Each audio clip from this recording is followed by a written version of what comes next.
Well, hello there and welcome to Travels with Geordie. If this is your first visit, my name is Peter Knowles and I live on a classic wooden motorboat in Victoria, British Columbia with the loving memory of my pup Geordie. And no, it's not this one. This is my friend's boat, MV Zephyrus, and we're cruising today in beautiful downtown Nanaimo. We're here for a short stopover so that we can upload some videos for all of you on the Marina Wi-Fi.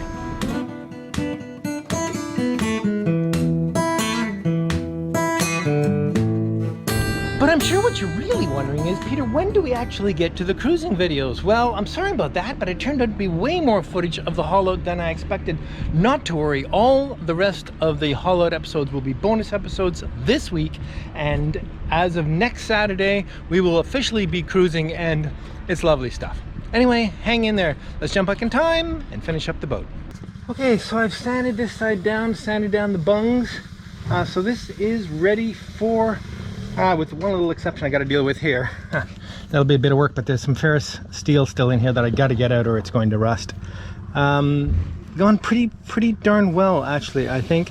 And yes, there is a little 291 in a few spots, but let me show you something about 291. Way up here, this is 291 that was put in last time we did a haul out. And it has been really resilient. It's expanded, it's dealt with the expansion and contraction of the planks. It sands smooth, you can paint it. I know you see where this is going. There's some more.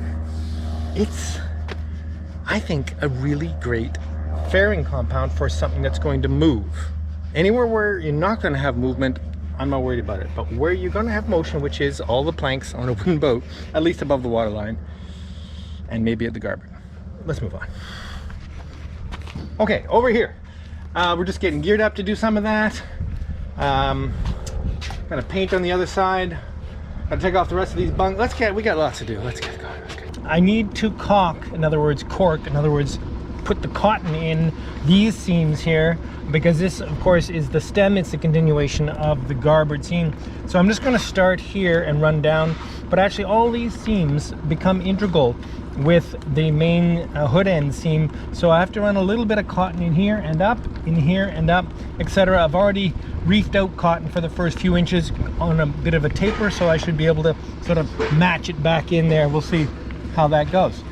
So we'll just start at the top, about there. Good. Carry on.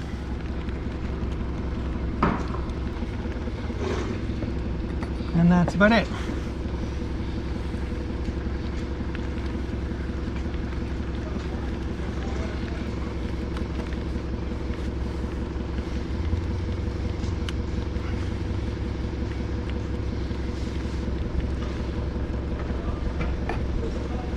Okay, and now I'll just one run all the way down the actual seam. But first, I'll pound this stuff in a little bit. A little twig in there. Now I realize I'm caulking with a claw hammer. Not appropriate. I'm not feeling too bad about it. I can still get a pretty good sense of how that's sitting in there.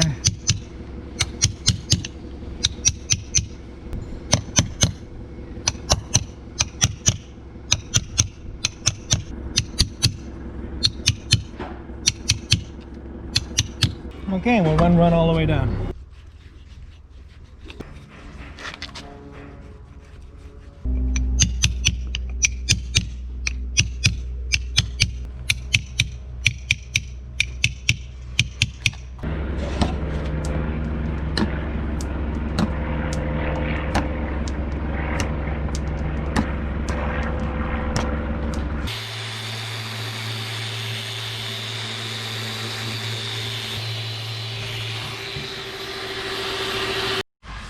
Alright then, first thing to do on this side is shave off this Dutchman. This is going to make a few chips.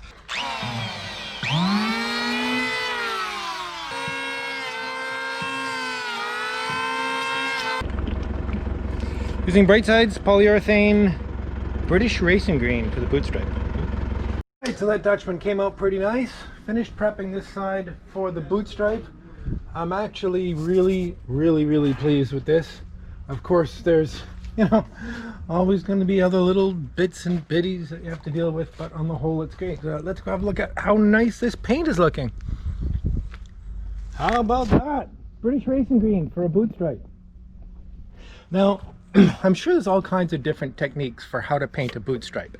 I like to do it with the least amount of taping. So what I've done before on both boats is I paint the boot stripe first wider than it's going to be, and then I just put on the piece of tape, a single piece of 2-inch tape for the actual boot stripe line, and then paint down to it from the top and up to it from the bottom, pull the tape, and you're done. So I'm just cruising around the bottom now as we start to think about maybe getting some bottom paint on. And I'm basically just examining the entire bottom, looking in every seam to see what kind of seams are really open and have really loose paying. Like here's a little section of some loose paying, and I'll just pull it out. You know, I'm not gonna go, oh geez, I don't want to go on forever here because this isn't a repaying haul out, but you know, get rid of what's really loose and put a little more putty in, not 291 here.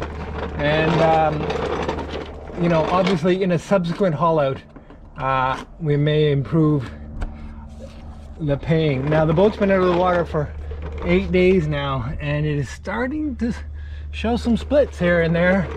And if I show you, I know there's some here you can see she's splitting up a bit here. So we got to get this boat back in the water before too long. Okay, so for paint compound, look at this vintage classic straightforward label, eh? Hansen seam compound. This has been recommended by everyone here on the west coast, and it's linseed oil based, and I'm pretty sure it's gonna need some pretty serious mixing. Oh yes it is.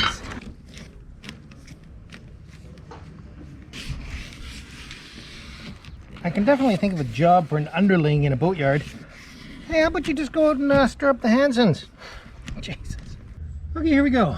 I'm gonna start with this lovely paint compound. This is definitely going to be a 2-knife project, and like anything that resembles drywall, I'm not particularly talented at it.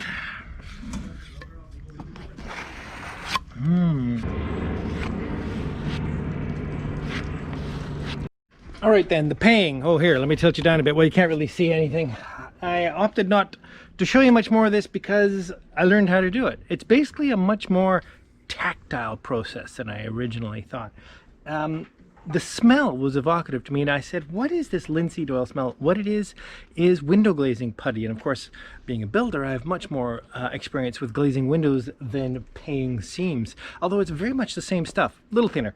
So I realized you have to handle it differently. You basically got to keep it working, keep the oil working, keep it warm, and take advantage of its sort of strange properties. So I laid it in with the putty knife and then used my fingers to drive it right in, and it sort of just rolls off the surface of the plank and stays tight and packs into the seam really well. So that actually went really well, except it was a bloody mess. Okay, time for another sin. Aren't these beautiful? Yes, these are 24. Number 14 2.5-inch bronze wood screws.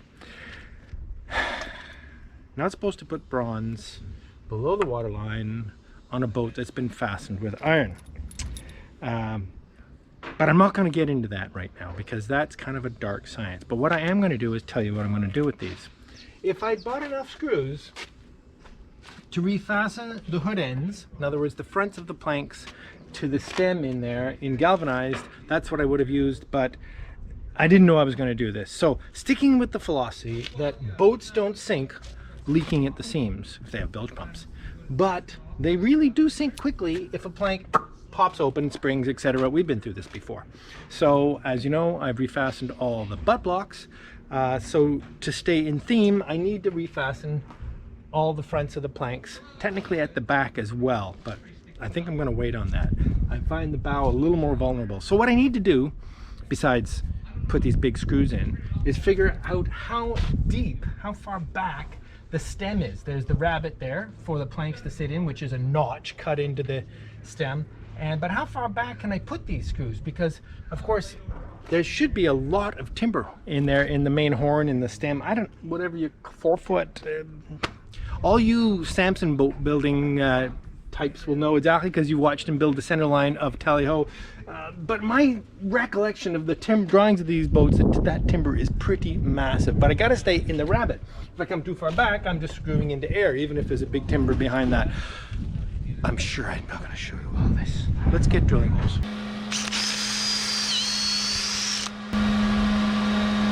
Awesome.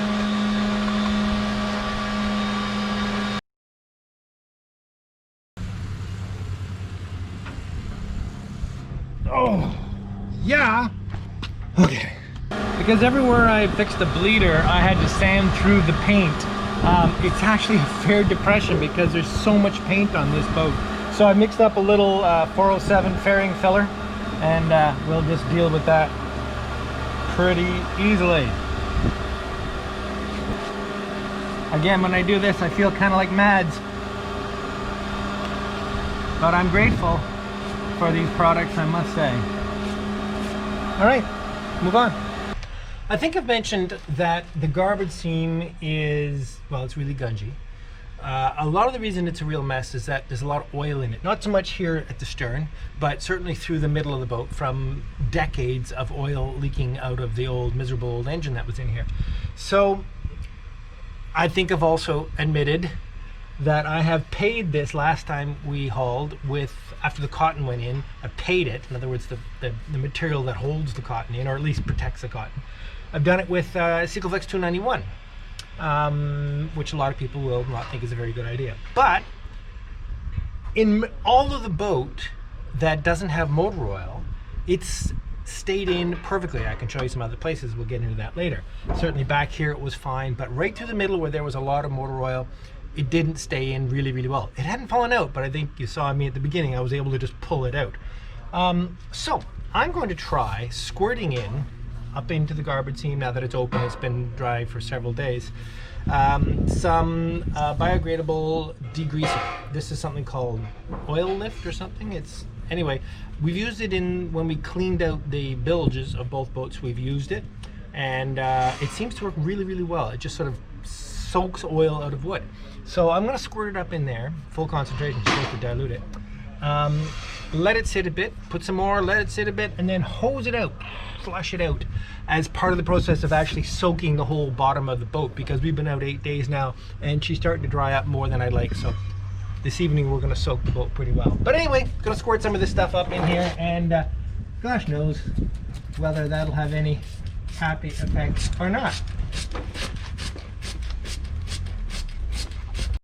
Well, I've saturated the garboard seams 4 passes with that degreaser, and I'm gonna flush it out, see how that works. Probably could use some eye protection here. What the heck. Ooh, look at the color.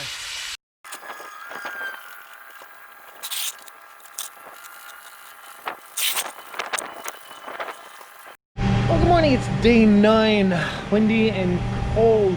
It's Saturday morning, and I almost feel like we slept through the weekend. This place is in full bore here today. I guess boating season is like that. Anyway, so let's review a little bit what we've been up to. As I think I showed you, we put on the green for the boot stripe. The reason it's so high here is I also put it up onto the raw wood where the splash rail was as a primer, but of course the white will come down to here. And last night's dishes. Put a little more fairing compound on the hull. I'm not going to go crazy fairing it. It's the nature of the way this works. I think I've already told you about that. So today is getting the last of the bungs cut off and flattened on the bottom, and gearing up for bottom paint and topside paint. All right then, folks, well, there is the hole in the bottom of the boat where the through hull goes through. We spent plenty of time down here, haven't we already? You'll notice it's very close to the floor member, which is, I think, joist, the timber on the left side. It's exactly 1 7/8 of an inches away from the center line is anyway. So that's all very well, but the through hull I want to use, this one here, the sea caulk on it, from the center line to the outside of the handle is 2 1/4 inches. Yeah, well, we have a good 3/8 of an inch to deal with there before I can swing this thing around. Now, I knew this was coming, and it would have happened with the bronze one anyway. And we still haven't talked about why we're using these particular kinds of through hulls, but we're going to move past that for now. We'll get back to it. Now I got to find a way to create a small cutout around that floor. Well, I'm going to freehand a massive hole saw. Notice no pilot drill. We'll see if this works at all. Okay, so there's actually two cuts I'm going to make here. One is in the member of the battery tray support that I made recently, and one is in the side timber. So I'm going to just eye both of them and see if I can get this to do what I want it to do. Holy crap. Looking good so far. But rather than drag the whole vacuum cleaner in here, I just stuck it up through the hole, and then on the inside I'll just stick the hose on it, and all I need is just the hose in here. Okay.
As this is the very first big Dutchman, it's the only Dutchman I've ever put in a boat below the waterline, I'm a sissy and I'm going to put a few screws in just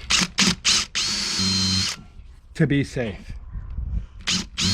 Because this is such a thin piece of wood and I only have 1/2-inch bungs, I've opted to just make the holes not too deep, because I have to put them quite deep for a bung to hold, and I'd really rather not lose that much of the biting force of the wood. So I'll just fill these with thickened epoxy.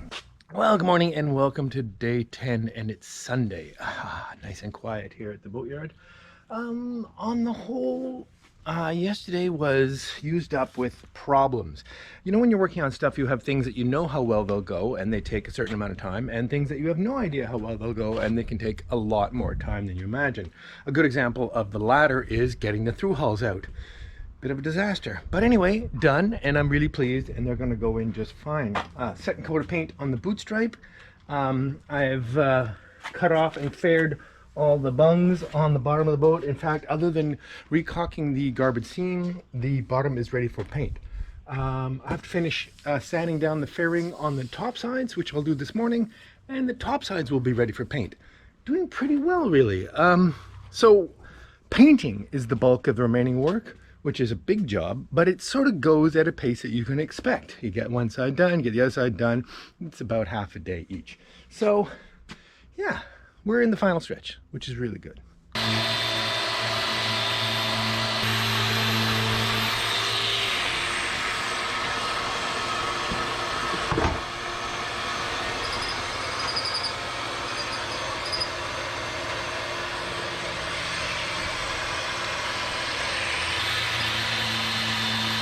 Okay, time to establish the waterline. Well, I've made 1.5-inch marks with tape down below the datum that we put on the boat, which is what we've decided we want the top of the boot stripe to be at.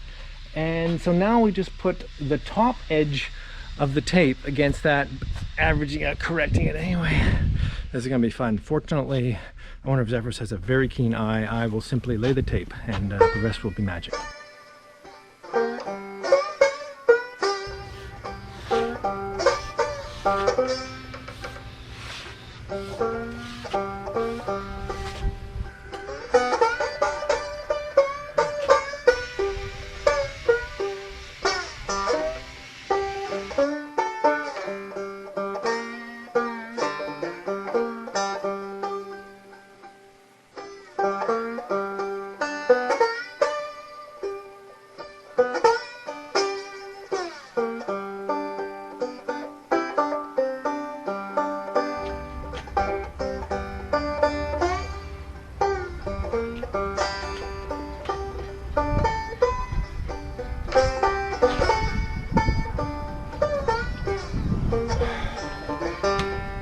Done. First coat. Well, hello and welcome to the beer of the day. Yes, it's the beer of the day because we had a beer of the week yesterday. This is a bonus episode after all. We're in lovely Nanaimo, British Columbia, and we've been here a day and a bit, mostly editing and cranking out videos so we can catch up a little bit.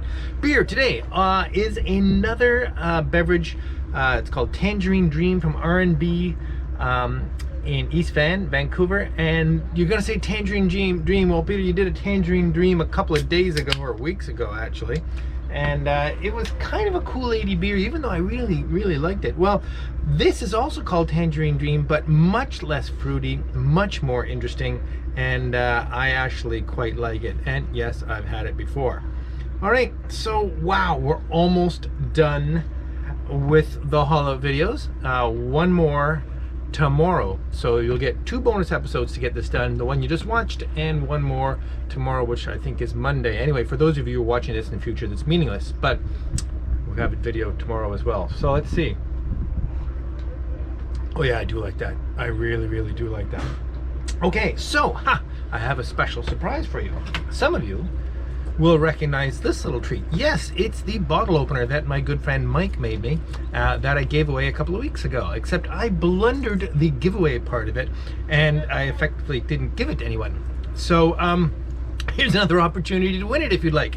So if you'd like to win the bottle opener made from a wrench, handmade from a wrench by my friend Mike, and it has a leather fob on it that's stamped with TWG for Travels with Geordie, just use a word bottle opener, which is what we did last time as well, in a comment below, because I don't want to get confused again and make a mess. But because it is a beer of the day, I'm also going to give away a t-shirt. So the standard word of the week will be a word of the day, and it's going to be catching up. It's what came to me, catching up. So use the phrase catching up in a comment down below, and or the word bottle opener if you'd like the bottle opener, catching up if you'd like a t-shirt. I think you probably understand more about this than I do at this point. See you tomorrow. Cheers.